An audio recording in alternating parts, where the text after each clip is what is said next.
प्रभू येशू ख्रिस्ताची सुवार्ता सांगण्याकरता जी संधी उपलब्ध करून दिलेली मीनाक्षी शेगावकर मॅडम, त्याचप्रमाणे ज्योती सिस्टर आणि तुमच्या सगळ्यांचं मनपूर्वक आभारी आहोत। ये प्रभु ने एक सुंदर अवसर हमें बनाया है। देवाने एक चांगली संधी आपल्याला बनवून दिलेली आहे ना। आज क्रिसमस क्या है बहुत लोगों को मालूम नहीं। नाताळ काय आहे किंवा ख्रिसमस काय पुष्कळ लोकांना ठाऊक नाही। यीशु मसीह जगत में क्यों आया लोगों को मालूम नहीं। आणि प्रभू येशू ख्रिस्त या जगामध्ये का आले लोकांना ठाऊक नाही। ख्रिस्ती लोगों को मालूम नहीं, ख्रिस्ती लोकांना सुद्धा माहित नाही। इसलिए हमें उसका बारे में थोड़ा सा जानकारी मैं आपको जल्दी दूंगा। मैडम ने समय बताया है आणि त्याच्या संबंधाने थोडीशी माहिती मी पटकन तुम्हाला सांगणार आहे। तो मैं एक वचन बाइबल से पढ़ना चाहूंगा आणि एक वचन पवित्र शास्त्र बायबलच्या द्वारे मी वाचायला सांगेल। यूहन्ना का सुसमाचार 3 अध्याय का 16 वचन। योहानकृत सुसमाचार त्याचा 3 अध्याय आणि त्याचं 16 वचन। क्योंकि परमेश्वर ने जगत से ऐसा प्रेम रखा कि उसने अपना एकलौता पुत्र दे दिया, ताकि जो कोई उस पर विश्वास करे वह नष्ट न हो परंतु अनंत जीवन पाए। देखिए यहाँ पर ये वचन कहता है कि प्रभु ने हम सबसे बड़ा प्रेम किया। आणि या ठिकाणी देवाचं वचन आपल्याला असं सांगतं की परमेश्वराने आपल्या सर्वांवर खूप प्रेम केलं। परमेश्वर प्रेम है करके कोई भी ग्रंथ नहीं बोलता। आणि परमेश्वर प्रेम आहे असं कुठलाही ग्रंथ सांगत नाही। तो बाइबल बोलता है परमेश्वर प्रेम है। पण बायबल परमेश्वराचं वचन सांगतं की परमेश्वर प्रेम आहे। बाइबल का समरी गिर गया वो मनुष्य और बचाने वाला प्रभु। आणि बायबलचं संपूर्ण जर एक अनुमान काढायचं झालं ते पतन झालेला पापी मनुष्य आणि त्याला वाचवणारा परमेश्वर। मनुष्य प्रेम क्या है नहीं जानता। मनुष्याला प्रेम काय आहे हे ठाऊक नव्हतं। परंतु बाइबल कहता है पहले यूहन्ना 4 अध्याय के 19 वचन में प्रभु ने हमसे पहले प्रेम किया। आणि पहिलं योहान त्याचा 4 अध्याय आणि त्याच्या 19 वचनामध्ये असं म्हटलेलं आहे की पहिल्यांदा देवाने आपल्यावर प्रीती केली। प्रभु ने हमसे प्रेम करने के कारण हमने प्रेम क्या है जाना। आणि देवाने आपल्यावर प्रेम केल्या कारणाने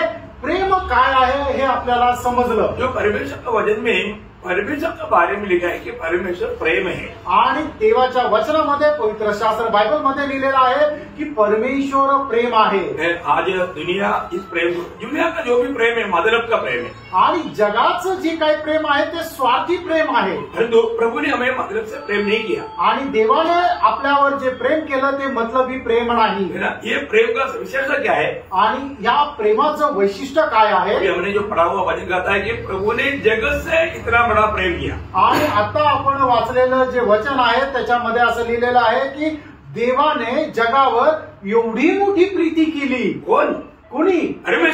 परमेश्वराने, जो सर्वज्ञानी सर्वव्यापी और सर्व सामर्थ्य परमेश्वर ने हमसे प्रेम किया। आणि परमेश्वर जो सर्वज्ञानी सर्वव्यापी आणि सर्व सामर्थ्य परमेश्वर आहे त्याने आपल्यावर एवढी मोठी प्रीती केली। प्रभु ने इस दुनिया से इतना प्रेम किया। आणि प्रभूने या जगावर एवढं मोठं प्रेम केलं। दुनिया से प्रेम करने का मतलब दुनिया में रहने वाला हमसे प्रेम किया। आणि जगावर प्रेम केलं याचा अर्थ आपण जे जगामध्ये राहतो मनुष्य प्राणी त्या आपल्यावर जे एवढं प्रेम केलं। ये दुनिया की अवस्था क्या था आणि ह्या जगाची अवस्था काय होती। ये मानव वचन अभी मैं नहीं पढ़ाएंगे, वचन बदलते जाएंगे मतलब समय बचाने के लिए संपूर्ण दुनिया दुष्ट के अधीन में पड़ा है। आणि संबंध जग जे आहे ते हे दुष्टाच्या अधीन आहे। दुष्ट के अधीन में रहने वाला हमें प्रभु ने प्रेम किया। आणि आपण जे त्या दुष्टाच्या अधीन होतो आपल्यावर देवाने प्रेम केलं। मनुष्य की अवस्था क्या था? मनुष्याची अवस्था काय होती? मनुष्य पापी था।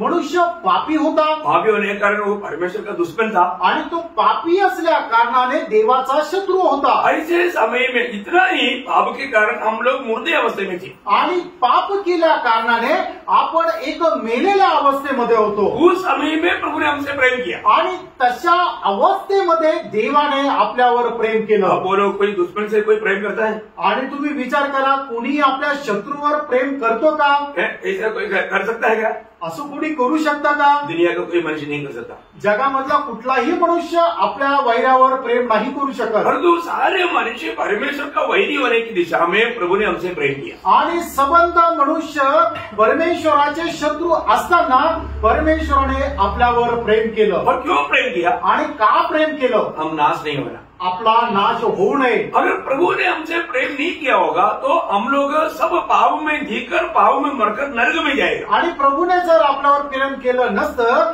तर आपण पापामध्ये जन्मून पापामध्ये जीवन जगून पापामध्ये मरून आपण नरकामध्ये जाऊ. इधर बैठा हुआ हम सब लोग 50 साल के बाद में दुनिया में नहीं रहेगा. आणि या ठिकाणी बसलेले सर्व लोक 50 वर्षानंतर या जगामध्ये राहणार नाही. कहाँ जाएगा? कुठे जाऊ? मरने के बाद कहाँ जाएगा? मेल्यानंतर आपण कुठे जाणार? आप में से किसी को भी मानो ये मालूम है कि आप मरने के बाद कहाँ जाएगा? आणि तुमच्यापैकी कोणाला ठाऊक आहे का मेल्यानंतर कुठे जाणार? है ना. ये बाइबल कोई धर्म के बारे में नहीं बोलता. आणि बायबल कुठल्या धर्मासंबंधाने नाही सांगत. ये धर्म ग्रंथ नहीं है. आणि हा धर्माचा ग्रंथ नाहीये. और आज जो आप सुन रहा है ये कोई धर्म की बात भी नहीं. आणि आज तुम्ही जे ऐकत आहात ते कुठली धर्माची गोष्ट नाहीये. आपको शायद नहीं मालूम आपको किसने पहनाया.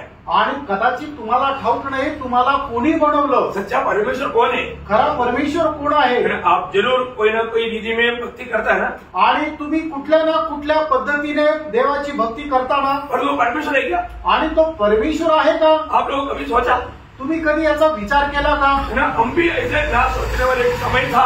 आणि एक वेळ आम्ही पण असंच होतो न विचार करणारे. लेकिन एक बात जानना, एक गोष्ट जाणून घ्या. अगर आपने जो भक्ति किया अगर वो सचमुच में परमेश्वर नहीं है तो फिर आपका भक्ति व्यर्थ हो गया. आणि जर तुम्ही जी भक्ती केली त्याची तो जर खरा परमेश्वर नाहीये तर मग ती भक्ती व्यर्थ आहे. हम किसकी भक्ति करना चाहिए? आपण कोणाची भक्ती करायला पाहिजे? परमेश्वर की भक्ति करना चाहिए. परमेश्वराची भक्ती करायला पाहिजे. किसने हमको बनाया? आणि आपल्याला बनवलं कोणी? क्या आपने कभी जिससे आप भक्ति करता है, मैं किसी का नाम नहीं लेता, लेकिन आपने कभी सोचा कि क्या इसने मुझको बनाया क्या? आणि तुम्ही ज्याची कोणाची भक्ती करता तुम्ही कधी विचार केला का खरोखर याने मला बनवलंय का? और वो आपको नहीं बनाया तो आपका प्रभु नहीं है ना. आणि जर त्याने तुम्हाला बनवलं नाही तुम्हाला घडवलं नाही तर तो तुमचा प्रभू नाहीये. आप किसी को भी मार्ग में चलने वाले किसी को भी डैडी मम्मी ऐसे बोलेगा? नहीं बोलेगा. रस्त्यावरून चालणाऱ्या कुठल्याही मनुष्याला आई पप्पा असा आवाज द्याल का? नाही देणार. नहीं देगा. आप पहले मालूम करेगा कि मेरा डैडी कौन है, मेरा मम्मी कौन है. आणि पहिले तुम्ही माहिती कराल की माझे वडील कोण आहे, माझी आई कोण आहे. आप लोग सोचो, अगर आप अपने परमेश्वर को या सृजनकार को नहीं जाना तो आपका भक्ति व्यर्थ है. आणि तुमच्या सृष्टिकर्त्याला जर तुम्ही नाही ओळखलं तर तुमची भक्ती जी आहे ती व्यर्थ आहे. मैं आपको जो बता रहा है प्रभु यीशु मसीह ने आपको बनाया. शायद आपको ये नया ज्ञान होगा. आणि कदाचित हे तुमच्याकरता नवीन ज्ञान असेल पण प्रत्येकाला प्रभू येशू ख्रिस्ताने बनवलं. यीशु मसीह ने ख्रिस्ती धर्म को या धर्म के लिए नहीं आया. आणि येशू ख्रिस्ती धर्माकरता नाही आला. हम सारे पापियों के लिए आया. आणि सर्व पापी मनुष्य जाती करता आला. मैं इसलिए बोला ये बाइबल धर्म के बारे में कभी नहीं बोलता. आणि म्हणून मी तुम्हाला सांगतो बायबल धर्मासंबंधाने नाही सांगत. परमेश्वर ने हमसे प्रेम किया. देवाने आपल्यावर प्रेम केलं. ख्रिस्ती भगवान ने नहीं किया.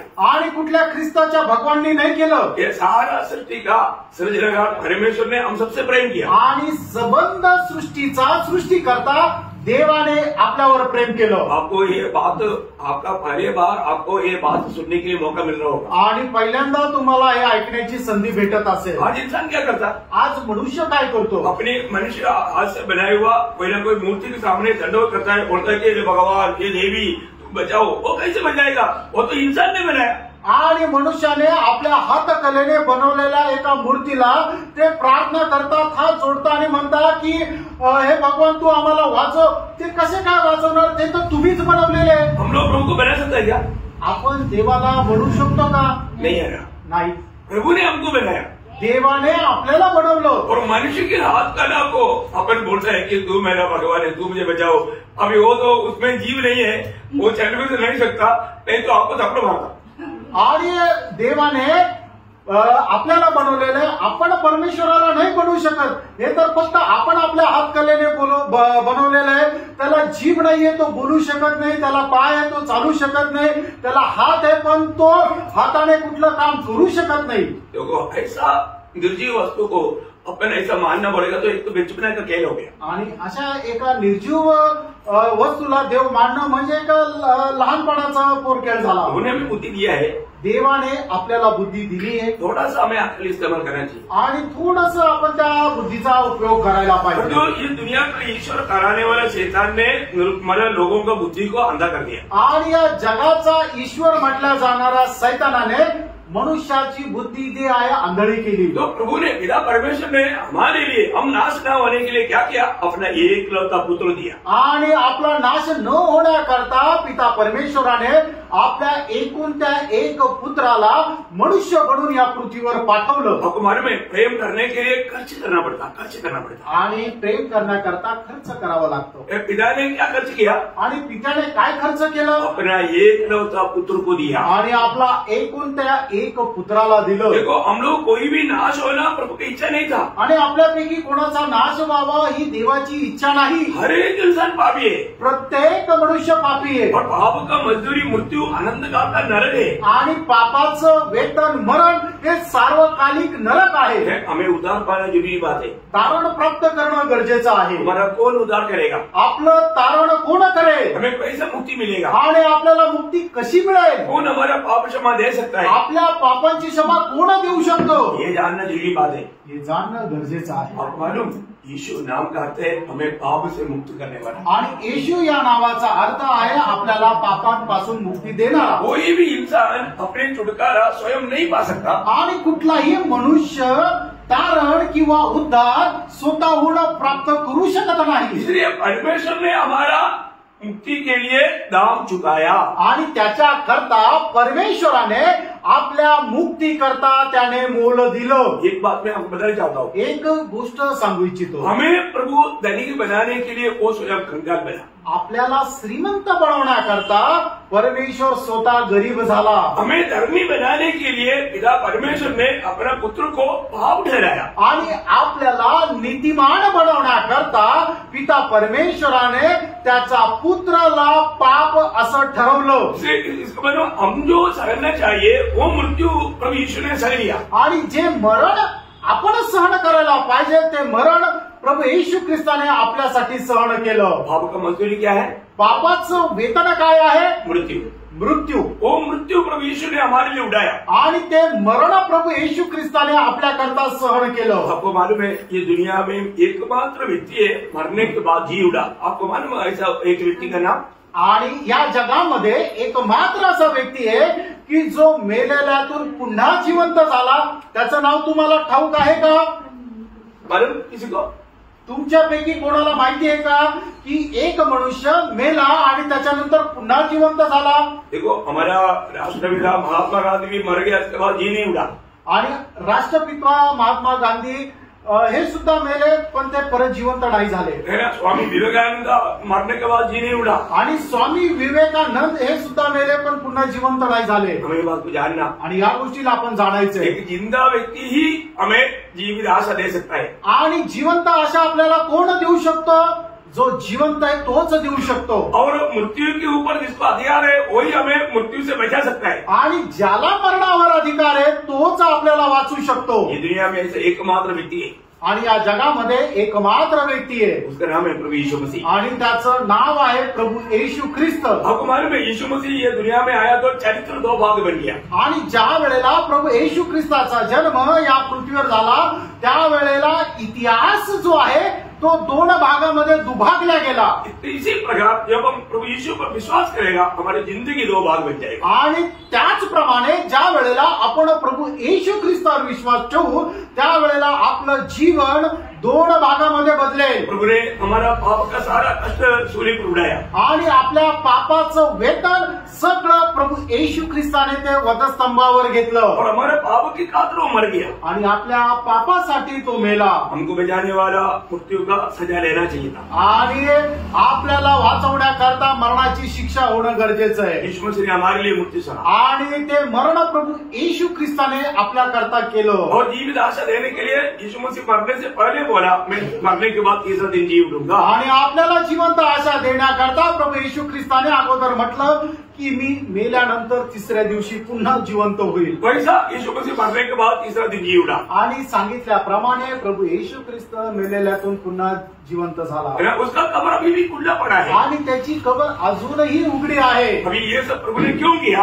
आणि हे सगळं काही प्रभूने काय केलं, का केलं? प्रभु हमें प्रेम करने का प्रभु का लक्ष्य क्या था? आणि प्रभूने आपल्यावर प्रेम प्रेम करण्याचा उद्देश काय होता? हमें अनंत जीवन मिले, आणि आपल्याला सार्वकालिक जीवन मिळावं. हमें अनंत जीवन देने के लिए प्रभु ने सब कुछ सहा. आपल्याला सार्वकालिक जीवन देण्याकरता हे सगळं काही प्रभूने सहन केलं. यीशु मसीह दुनिया में किस लिए आया? आणि येशू ख्रिस्त जगामध्ये का आले?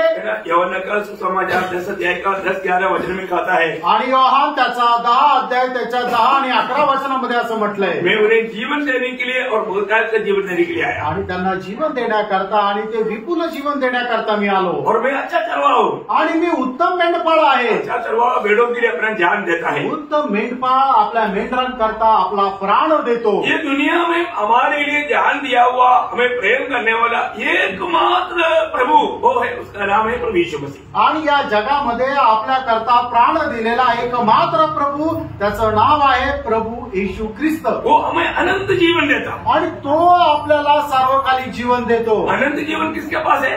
सार्वकालिक जीवन कोणाकडे आहे? सिर्फ प्रभु के पास है, फक्त प्रभूकडे आहे, कोई मनुष्य के पास नहीं. कुठल्या मनुष्याकडे नाही. तो प्रभु ही हमें अनंत जीवन दे सकता. आणि प्रभूच आपल्याला सार्वकालिक जीवन देऊ शकतो. प्रभु का जीवन है अनंत जीवन. प्रभूचं जीवन आहे सार्वकालिक जीवन. प्रभु यीशु मसीह हमें अनंत जीवन देता है. आणि येशू ख्रिस्त आपल्याला सार्वकालिक जीवन देतो. अभी ये जीवन हम कैसे प्राप्त कर सकता, वो बात में बोलकर मैं खत्म करेगा. आणि हे जीवन आपल्याला कशा प्रकारे मिळू शकतं ही गोष्ट सांगूनही मी या ठिकाणी संपेल. ये जीवन सबके लिए उपलब्ध है. आणि जीवन सगळ्यांना करता उपलब्ध आहे. इसलिए हमें कुछ नहीं करना, त्याच्याकरता आपल्याला काही नाही करायचं, सिर्फ विश्वास करना. फक्त विश्वास करायचा. हमने जो पढ़ा हुआ जो एक वचन जो आपको पढ़कर सुनाया था, आणि आता जे वचन तुम्हाला सगळ्यात पहिले सांगितलं होतं योहान त्याचा 3रा अध्याय त्याचं 16 वचन, क्योंकि परमेश्वर ने जगत से ऐसा प्रेम रखा कि उसने अपना एकलौता पुत्र दे दिया, ताकि जो कोई उस पर विश्वास करे वह नष्ट न हो परंतु अनंत जीवन पाए. देखा, विश्वास करने वालों को अनंत जीवन. आणि विश्वास ठेवणाऱ्याला सार्वकालिक जीवन आहे. हमें क्या करना है? आपल्याला काय करायचंय? सिर्फ विश्वास करना. फक्त विश्वास करायचा. अभी आपने ये सुसमाचार सुन रहे हैं, गुड न्यूज है. आणि तुम्ही हे जे काय ऐकत आहात ती सुसमाचार आहे. आपको पाप क्षमा पाने के लिए आणि तुम्हाला तुमच्या पापांची क्षमा प्राप्त करण्याकरता आपको हिमाचल में जाकर के तपस करने की जरूरत नहीं. आणि हिमाचलला जाऊन काही तप करण्याची गरज नाही. कोई तीर्थाटन करने की जरूरत नहीं. कुठल्या प्रकारचं तीर्थाटन करण्याची गरज नाही. कोई अन्नदान करने की जरूरत नहीं. कुठल्या प्रकारचं अन्नदान करण्याची गरज नाही. कुछ भी कष्ट सहने की जरूरत नहीं. आणि कुठल्याही प्रकारचं कष्ट सहन करण्याची गरज नाही. आपके लिए सब कुछ प्रभु यीशु ने सूली पर किया. आणि तुमच्या करता जे पाहिजे ते सर्व काही प्रभू येशू ख्रिस्ताने वधस्तंभावर केलं. यीशु मसीह सूली पर कहा हुआ एक शब्द है टेटलेस्टाई, बोलेगा तो सब कुछ पूरा हुआ. आणि वधस्तंभावर बोलणारा एक शब्द आहे प्रभू येशू ख्रिस्ताने टेटलेस्टाई, म्हणजे सर्व काही पूर्ण झालं. मतलब याचा अर्थ तो ओरिजिनल हिंदी में बोलेगा तो रोमी सेना जब दुश्मन से लड़ता है तब सेना नायक सबको खत्म करने के बाद में वो लहू लगा हुआ वो तलवार लेकर के अपने देश में आकर के वहां पर घोषणा करता है टेटलेस्टाई, बोलेगा तो सब दुश्मन को मैंने खत्म किया और सबके ऊपर विजय पाया. आणि रोमनचं सैन्य ज्या वेळेला आपल्या शत्रूच्या विरोधामध्ये युद्ध करून विरोधी सैन्याला ज्या वेळेला सगळ्यांना मारून टाकतो त्यावेळेला तो सेनापती येऊन काय करतो, रक्त घेतलेली तलवार रोम मध्ये घेऊन येतो आणि त्या ठिकाणी म्हणतो टेटलेस्टाई, म्हणजे काय, सगळं काही संपलं, सगळ्यांचं सगळं काही पूर्ण झालं. बोलने का अर्थ, सांगायचं तात्पर्य, हमारा विरोधी शैतान को उसका सारा कामों को यीशु मसीह ने सूली पर कंप्लीटली नष्ट किया, उसको बुरी तरह से हरा दिया. इसलिए यीशु मसीह ने बोला टेटलेस्टाई. आणि आपला विरोधी शैतान जो आहे त्याला संपूर्णरित्या प्रभू येशू ख्रिस्ताने पराजित केलं म्हणून तो वधस्तंभावर म्हणतो टेटलेस्टाई. तो एक खास बात बोलकर मैं समाप्त करूंगा. आणि एक विशेष गोष्ट सांगून या ठिकाणी मी संपवेल. आज आपने ये सुसमाचार सुना, आज तुम्ही ही सुवार्ता ऐकली. अगर आप नहीं इस बात पर विश्वास करोगे आणि जर तुम्ही या गोष्टीवर विश्वास नाही केला तर विश्वास न करना ही बड़ा पाप है. आणि विश्वास न करणंच मोठं पाप आहे. यूहन्ना का सुसमाचार 3रा अध्याय का 18 से 20 वचन की पढ़िए. योहान त्याचा 3रा अध्याय 18 ते 20 वचने वाचा. जो उस पर विश्वास करता है उस पर दंड की आज्ञा नहीं होती, परंतु जो उस पर विश्वास नहीं करता वह दोषी ठहर चुका, इसलिए कि उसने परमेश्वर के एकलौते पुत्र के नाम पर विश्वास नहीं किया. और दंड की आज्ञा का कारण यह है कि ज्योति जगत में आई है और मनुष्य ने अंधकार को ज्योति से अधिक प्रिय जाना, क्योंकि उनके काम बुरे थे. क्योंकि जो कोई बुराई करता है वह ज्योति से बैर रखता है और ज्योति के निकट नहीं आता, ऐसा ना हो कि उसके कामों पर दोष लगाया जाए। देखिए कितना अनोखा रीति में ये वचन हमको हमारा अवस्था को प्रकट करके देता है। आणि केवढ्या अद्भुत प्रकारे देवाचं वचन आपली अवस्था आपल्याला प्रगट करून देते।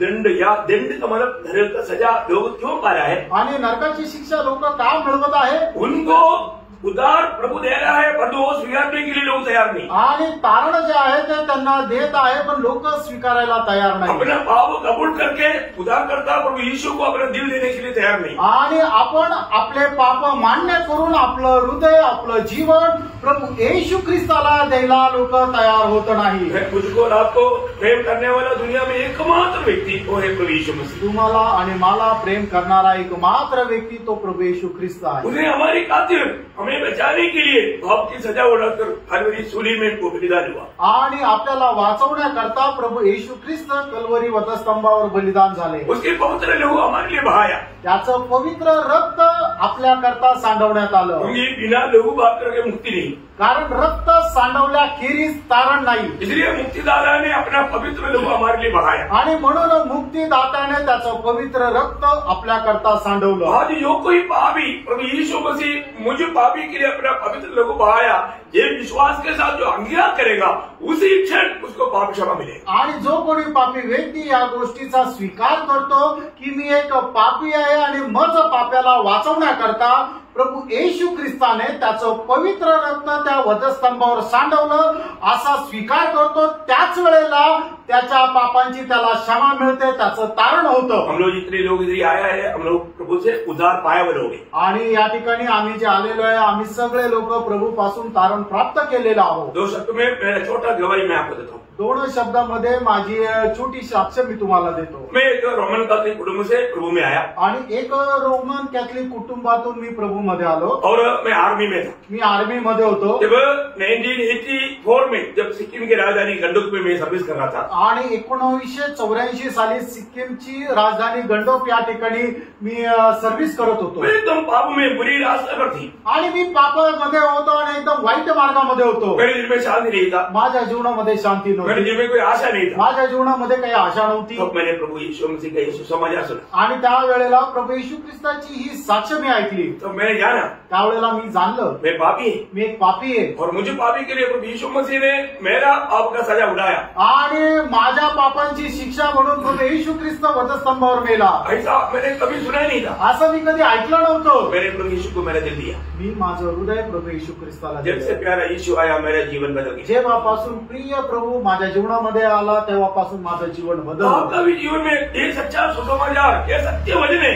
यीशु मसीह पापियों को उद्धार करने के लिए आया, ये विश्वासियों की वचन है। ये वचन अगर आप विश्वास करके प्रभू को अपना दिल में स्वीकारेगा, जो मैं अनुभव किया वो अनुभव आप भी पा सकता है। आणि मग जर तुम्ही प्रभू येशू ख्रिस्त माझ्या पापांकरता या जगामध्ये आला असं समजून तुम्ही आपल्या जीवनामध्ये जर त्याला स्वीकारलं तर जो अनुभव मी माझ्या जीवनामध्ये घेतला तो अनुभव तुमच्या जीवनातही येईल। मैं आपको इसलिए नहीं पूछता कि आप मरने के बाद कहाँ जाएगा, मुझे बारे में आप लोग नहीं बोल पाएगा, लेकिन मैं आज मर गया तो मैं स्वर्ग जाएगा। आणि मी तुम्हाला याकरता विचारत नाहीये की तुम्ही आज जर मेले तर कुठे जाल, कारण मला माहिती आहे तुम्हाला ठाऊक नाहीये, पण मी तुम्हाला सांगतो जर मी आज मेलो तर मी स्वर्गात जाईल। तो हमारी इच्छा है आणि आमची इच्छा आहे अगर हम स्वर्ग जा रहे हैं आणि जर आम्ही स्वर्गात जातोय तर हमें जो भी प्रभु मिलाता है वो भी स्वर्ग में मिलना चाहिए। आणि ज्यांना ज्यांना प्रभु आपल्याला भेट करून देतो ते पण स्वर्गात भेटले पाहिजे। और वो स्वर्ग का मार्ग ना जानने के कारण वो नष्ट हो रहा है। आणि स्वर्गाचा मार्ग माहित नसल्या कारणाने त्यांचा नाश होत आहे। इसलिए मैंने आपको ये बात सुना है। आणि म्हणून ही गोष्ट मी तुम्हाला सांगितली, आप लोग कोई नाश नहीं होगा।